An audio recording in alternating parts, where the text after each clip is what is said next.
Hello friends, exam standard में आपका स्वागत है। इस वीडियो में हम किशनगंगा और रतले प्रोजेक्ट विवाद के बारे में बात करेंगे। यह विवाद सिंधु जल संधि से जुड़ा हुआ है और यह विवाद भारत और पाकिस्तान के मध्य है। सिंधु जल संधि। इस जल संधि के तहत भारत और पाकिस्तान के बीच लंबे समय से विवाद जारी है। यह संधि 1960 में दोनों देशों के बीच सीमा पार बहने वाली नदियों के जल बंटवारे को लेकर हुई थी। इसमें सिंधु, झेलम और चेनाब नदियों का पानी पाकिस्तान को, जबकि रावी, व्यास और सतलुज नदियों का पानी भारत को दिया गया। भारत को यह अधिकार दिया गया कि वह अपनी नदियों के पानी का उपयोग सिंचाई और बिजली उत्पादन के लिए कर सकता है। हाल ही में किशनगंगा और रतले जल विद्युत परियोजनाओं को लेकर दोनों देशों के बीच मतभेद बढ़ गए हैं। ये परियोजनाएं जम्मू कश्मीर में स्थित है। पाकिस्तान का दावा है कि इनसे उनके जल संसाधनों पर असर पड़ेगा। यह सिंधु जल संधि का उल्लंघन है। दूसरी ओर भारत ने स्पष्ट किया है कि ये प्रोजेक्ट संधि के प्रावधानों के अनुरूप है और पाकिस्तान के हिस्से के पानी पर कोई प्रभाव नहीं डालता है। इन विवाद की शुरुआत 2015 में पाकिस्तान ने इन परियोजनाओं पर आपत्ति जताते हुए एक तटस्थ विशेषज्ञ की नियुक्ति की मांग की। हालांकि एक साल बाद पाकिस्तान ने अपना रुख बदलते हुए विवाद को हेग स्थित अस्थायी मध्यस्थता न्यायालय परमानेंट कोर्ट ऑफ आर्बिट्रेशन में ले जाने की मांग की। भारत ने इस दोहरी प्रक्रिया का विरोध किया और तटस्थ विशेषज्ञ के निर्णय को प्राथमिकता देने की बात कही। तटस्थ विशेषज्ञ का फैसला। विश्व बैंक द्वारा नियुक्त तटस्थ विशेषज्ञ माइकल लिनो ने हाल ही में अपने फैसले में भारत के पक्ष को सही ठहराया।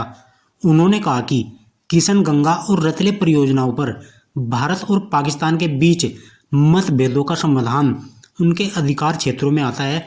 यह फैसला भारत के लिए बड़ी जीत मानी जा रही है।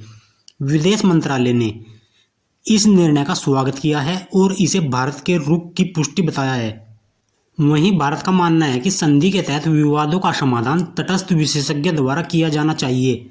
भारत ने हेग स्थित न्यायालय की कार्रवाई में हिस्सा लेने से इनकार कर दिया है। विदेश मंत्रालय ने कहा है कि दो समानांतर प्रक्रियाएं चलाना सिंधु जल संधि के नियमों के खिलाफ है। भारत ने यह भी स्पष्ट किया है कि वह तटस्थ विशेषज्ञ के साथ पूरी तरह सहयोग करेगा। पाकिस्तान को झटका। पाकिस्तान को तटस्थ विशेषज्ञ के इस फैसले से बड़ा झटका लगा है। उन्होंने न्यायालय के माध्यम से भारत पर दबाव बनाने की कोशिश की, लेकिन विशेषज्ञ ने भारत के तर्कों को मजबूत माना है। आगे की प्रक्रिया क्या है? तटस्थ विशेषज्ञ अब इस मामले पर अंतिम निर्णय सुनाएंगे। भारत और पाकिस्तान के बीच संपर्क जारी है, लेकिन भारत ने स्पष्ट कर दिया है कि वह अवैध रूप से गठित न्यायालय को मान्यता नहीं देगा। अभी इस पर निष्कर्ष क्या निकला है? किशनगंगा और रतले प्रोजेक्ट विवाद में भारत का पक्ष मजबूत है। यह फैसला न केवल भारत के जल अधिकारों को सुरक्षित करता है, बल्कि पाकिस्तान की आपत्तियों को भी खारिज करता है। भारत ने एक बार फिर दिखाया है कि वह अंतर्राष्ट्रीय संधियों का पालन करते हुए अपने हितों की रक्षा करने में पूर्णतः सक्षम है। यदि हम किशनगंगा परियोजना की बात करें तो किशनगंगा परियोजना भारत के जम्मू और कश्मीर में बांदीपुर से 5 किलोमीटर उत्तर में स्थित है। यह एक नदी प्रवाह परियोजना है जिसमें 37 मीटर ऊंचा स्केट फेस रॉक फिल बांध शामिल है। इसके लिए किशनगंगा नदी के पानी को एक सुरंग के माध्यम से झेलम नदी घाटी में स्थित एक विद्युत संयंत्र तक मोड़ना होगा। इसकी स्थापित क्षमता 330 पिस्टन होगी। इस जल विद्युत परियोजना का निर्माण 2007 में शुरू हुआ था। पाकिस्तान ने इस परियोजना पर आधारित प्रस्ताव पेश करते हुए तर्क दिया है कि किशनगंगा नदी का जल प्रवाह इस परियोजना से प्रभावित होगा। पाकिस्तान में किशनगंगा नदी को निजाम नदी के नाम से जाना जाता है। यदि हम रेटल परियोजना की बात करें, रेटल जल विद्युत परियोजना यह भारतीय संघ प्रदेश जम्मू और कश्मीर के किश्तवाड़ा जिले में चिनाब नदी पर स्थित एक परियोजना है। इसमें 133 मीटर ऊंचा गुरुत्वीय बांध तथा 2 बिजली स्टेशन शामिल हैं। विद्युत संयंत्रों की स्थापित क्षमता 850 पिस्टन होगी।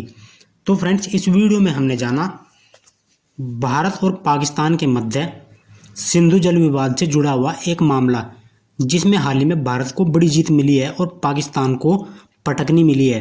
फ्रेंड्स, यदि आपको वीडियो अच्छी लगी है तो वीडियो को लाइक करें, चैनल को सब्सक्राइब करें। वीडियो को देखने के लिए थैंक यू।